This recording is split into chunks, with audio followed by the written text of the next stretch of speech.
10주년이 되는 해입니다.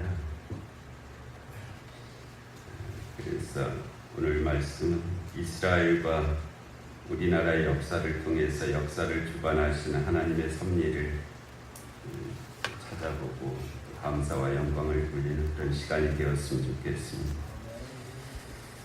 15세기에 출애굽한 이스라엘은 가나안 정복 전쟁을 거쳐서 15세기의 이 출애굽, 이게 이제 이스라엘 역사의 첫 번째 광복이라고 볼 수가 있습니다. 정복 전쟁을 거쳐 11세기경 사울 왕 때 나라를 세웁니다. 2대 왕이 다윗이었고 3대 왕이 솔로몬이었으며 기원전 957년경 예루살렘 성전을 건축하였습니다. 4대 왕이던 르호보암 때 나라가 남북으로 분열되어 북이스라엘은 기원전 722년 아수르에 의해서 멸망당했습니다. 남유다는 기원전 586년에 바벨론에 의해 멸망당했고 대부분 바벨론으로 잡혀갔습니다. 솔로몬 성전은 370년 만에 불에 탔습니다. 이스라엘 역사의 두 번째 광복이 임했는데요. 페르시아가 바벨론을 정복하였고 페르시아는 기원전 538년에 바벨론에 의해 포로로 잡혀와 있던 모든 민족들을 본국으로 돌려보냈습니다. 오늘 본문 말씀은 이때 바벨론에 포로로 와 있던 유대인들이 고국으로 돌아갈 때의 심정을 후대에 기록한 것으로 보입니다. 이게 이제 이스라엘 역사의 두 번째 광복이죠. 포로에서 귀환한 유대인들은 기원전 516년 성전을 재건하였고 이 성전을 스룹바벨 성전이라 불렀습니다. 솔로몬 성전이 불탄 지 70년 만이었습니다. 바벨론 포로에서 돌아왔지만 여전히 페르시아 제국의 속국으로 살았습니다. 다니엘, 예스겔, 에스라, 에스더, 느헤미야, 말라기가 이 시기간의 역사들입니다. 헬라 제국이 기원전 332년 페르시아 제국을 점령함으로 이스라엘은 다시 헬라 제국의 속국으로 있다가 기원전 164년부터 마카비에 의한 하스모니아 왕조가 기원전 37년까지 이어지며 일시적으로 독립국가가 되었습니다. 이것이 이스라엘 역사에서 세 번째 광복으로 볼 수 있습니다. 로마 제국이 헤롯을 유대의 왕으로 임명하여 기원전 37년부터 통치하기 시작하였습니다. 헤롯은 기원전 37년부터 기원 후 4년까지 스룹바벨 성전을 대규모로 증축하였고 이 성전을 그래서 헤롯 성전이라 부르고 있습니다. 이 기간 중에 예수님이 탄생하셨습니다.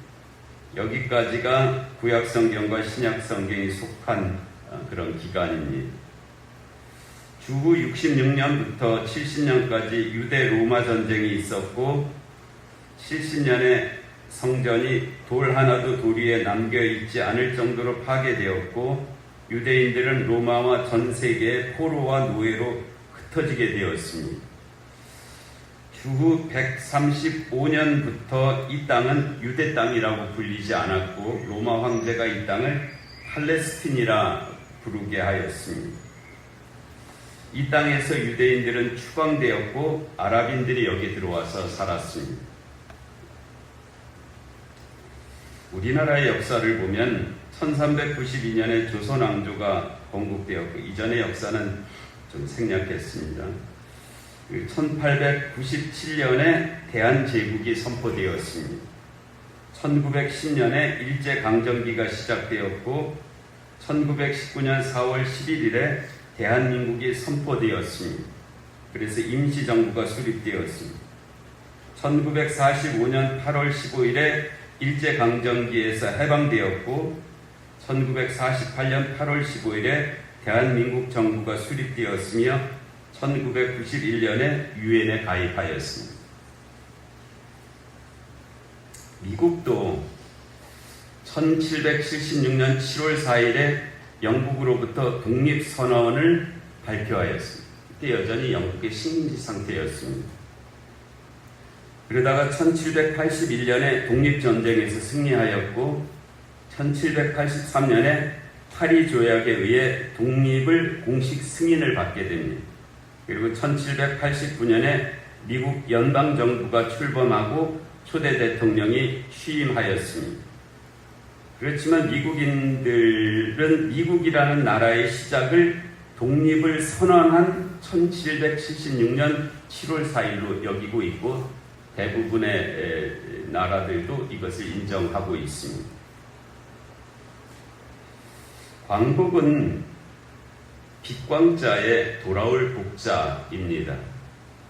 문자로는 빛이 돌아왔다 그런 뜻이잖아요. 의미상으로는 나라의 주권을 되찾았다 하는 뜻입니다. 우리나라의 주권을 일제에게 빼앗겼다가 다시 찾게 되었다 하는 그 의미를 광복이라는 단어를 통해서 표현한 것입니다. 일제는 우리의 사상과 양심과 문화의 자유를 강탈하였습니다. 또 강제징용과 징병으로 신체의 자유를 강탈하였습니다. 신사참배 강요로 신앙의 자유를 강탈하였습니다. 정치, 외교 등의 주권을 강탈함으로 우리의 자유를 빼앗아 갔던 그 일이었습니다. 그것을 다시 되찾은 것이 바로 광복이었습니다. 이 일이 저절로 된 것은 아니고 이 기간 동안 우리나라의 광복을 위해서 헌신하신 분들이 있습니다. 몇몇 분들만 소개를 해드리면 사진에 보면은 안중근 의병장이죠. 하얼빈에서 이토 히로부미를 저격하신 분입니다. 국권 회복 의지를 세계에 알렸고 미승 감옥에서 순국하셨습니다. 그런데 이분의 사진을 볼 때마다 이분이 31살 때 그 일을 하셨습니다. 제 나이가 60 중반인데 아직도 저분이 더 나이가 많다는 그런 느낌으로 그냥 그래요. 근데 실제로는 31살 때 그 엄청난 일을 하셨다는 것입니다. 유관순은 3.1운동 때 아우네 장터 만세운동을 주도하였고 여성 학생 독립운동의 상징입니다. 결국 서대문 형군소에서 순국하였는데 순국하였을 때 나이가 18살이었습니다. 우리가 유관순 누나라고 부르지만 실제 그의 순국할 때 나이는 18살이었습니다. 김구 선생은 대한민국 임시정부 주석이었고 한인애국단을 조직했으며 무장투쟁과 외교를 병행한 지도자였고 이봉창, 윤봉길 의거를 지원하였습니다. 1949년에 암살을 당하셨습니다. 윤봉길은 상하이 홍포 공원에서 폭탄을 투척해서 수많은 그 일제 장군들과 요인들을 해한 그런 분이죠. 중국과 세계 한국 독립 의지를 각인하였고요. 거의 상해 임시정부가 거의 명맥만 있고 거의 사라져갈 그때였습니다. 윤봉길 의사의 이 의거로 인해서 임시정부가 다시 되살아나는 계기가 되었고요. 큰 역사를 이룬 분인데 이분도 일본군에 체포돼서 총살을 당했는데 그때 나이가 24살이었습니다. 이봉창 의사도 도쿄에서 일본 천황에게 폭탄 투척을 하지는 못했습니다. 시도했었죠. 이런 암살 시도로 국제사회가 주목하게 되었고요. 결국 체포되어서 처형당했는데 그때 나이가 31살이었습니다.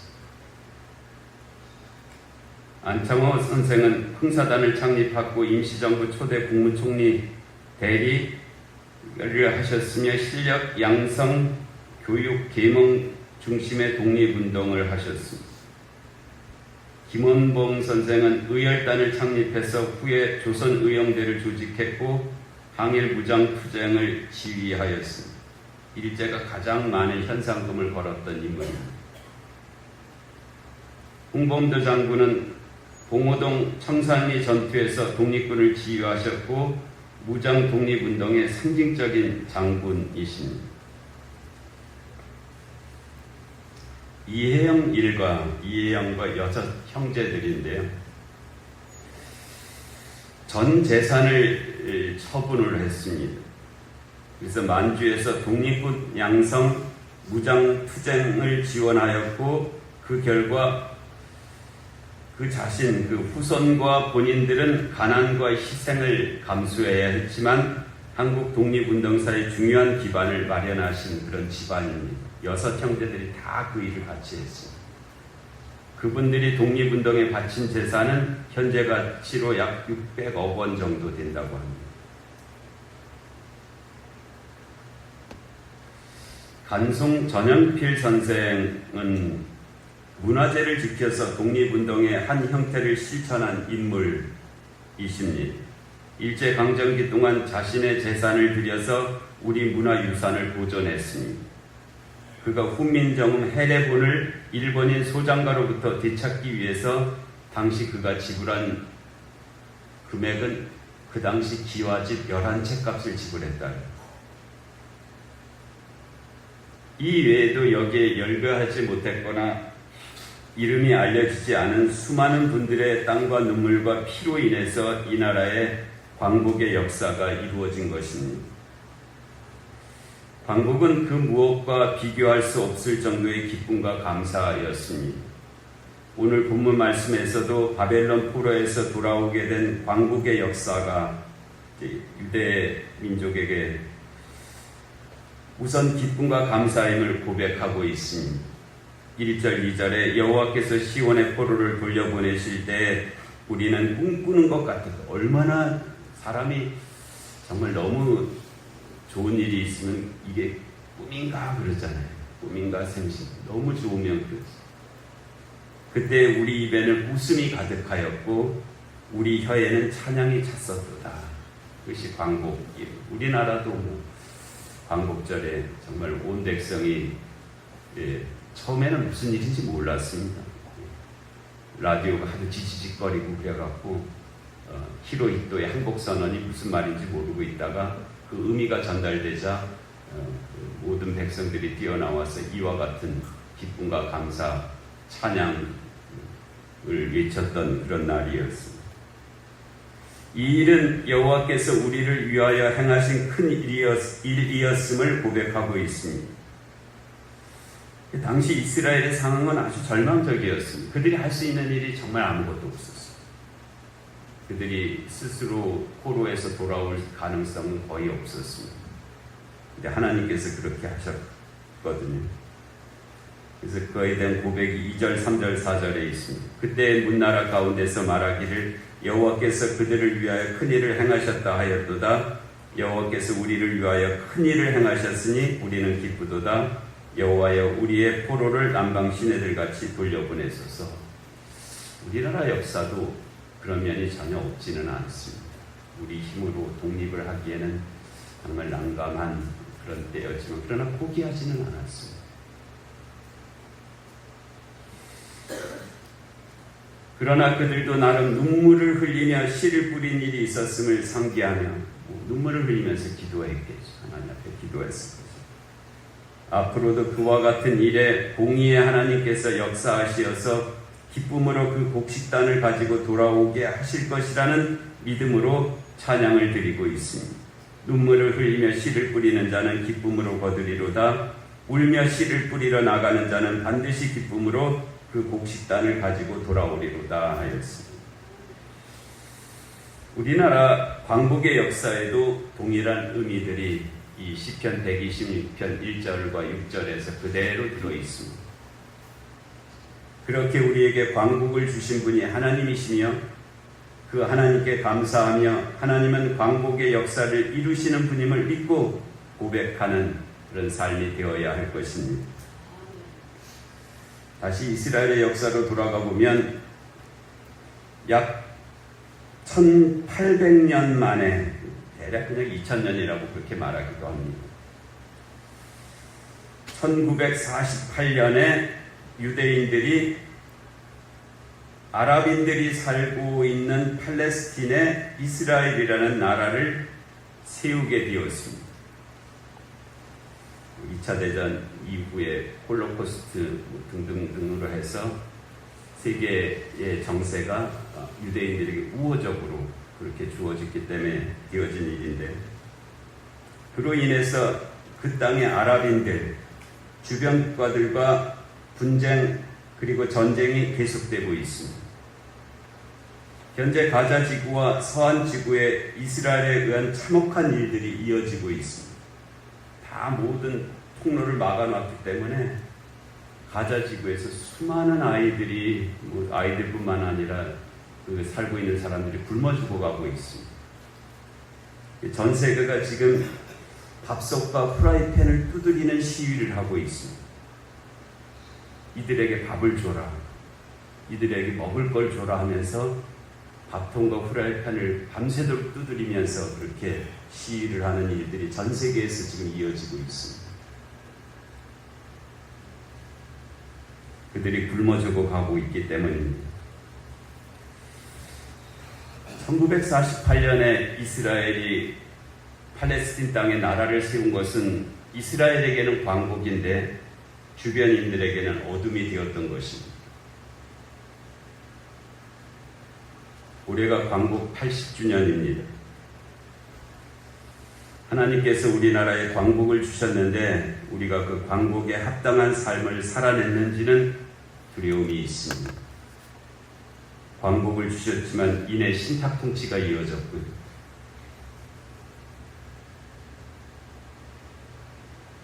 그리고 민족 분단이 이어졌습니다. 민족 분단이 고착화되었습니다. 그리고 이어서 동족 상잔이라는 6.25 전쟁이 일어났습니다. 그 뒤로는 빈곤이라는 어둠이 이 땅을 덮었습니다. 독재라는 어둠이 이 땅을 덮었습니다. 진영 논리라는 어둠이 지금도 이 땅을 덮고 있습니다. 자연환경 파괴라는 어둠이 이 땅에 계속 자행되고 있습니다.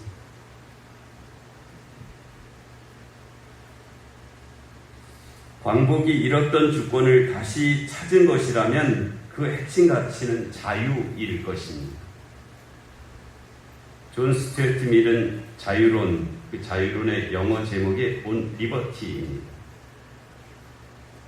이 리버티 개념을 중심으로 개인의 자유와 사회의 권한 사이에 경계가 어디에 있는지를 논의한 책이 이 자유론입니다. 그는 사상, 양심, 신체의 자유, 표현의 자유, 결사의 자유, 이게 기본적인 자유의 기본권입니다. 이걸 프리덤이라고 그렇게 말을 합니다. 이 자유의 영역은 당연히 옹호되어야 될 가치들입니다. 그러나 이러한 자유를 향유하는 개인이 사회에 대해서 져야 할 책임이 있습니다. 가장 단순하게 말하면 나의 자유가 타자의 자유를 침해해서는 안 된다는 것입니다. 반대로 사회가 개인에게 침해해서는 안 되는 자유의 고유 영역을 명확히 규정해야 한다는 것입니다.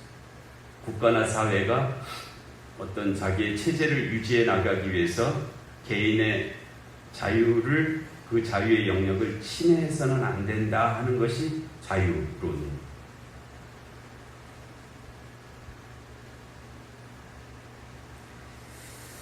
우리는 광복을 통해서 다시 얻게 된 이 자유가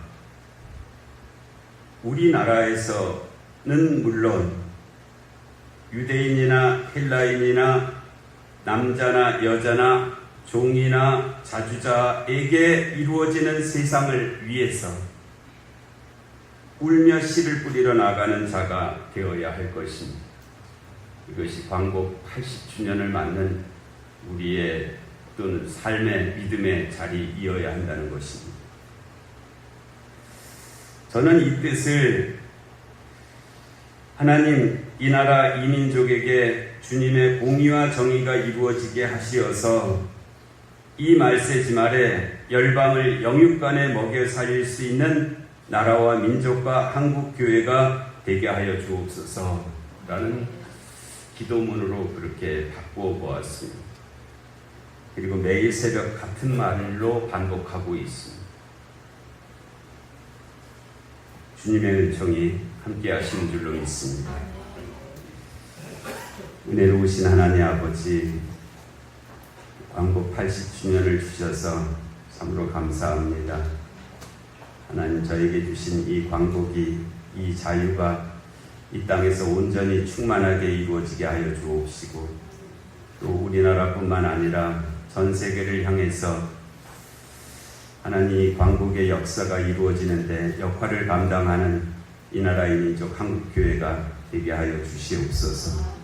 예수님의 이름으로 기도하옵나이다. 아멘.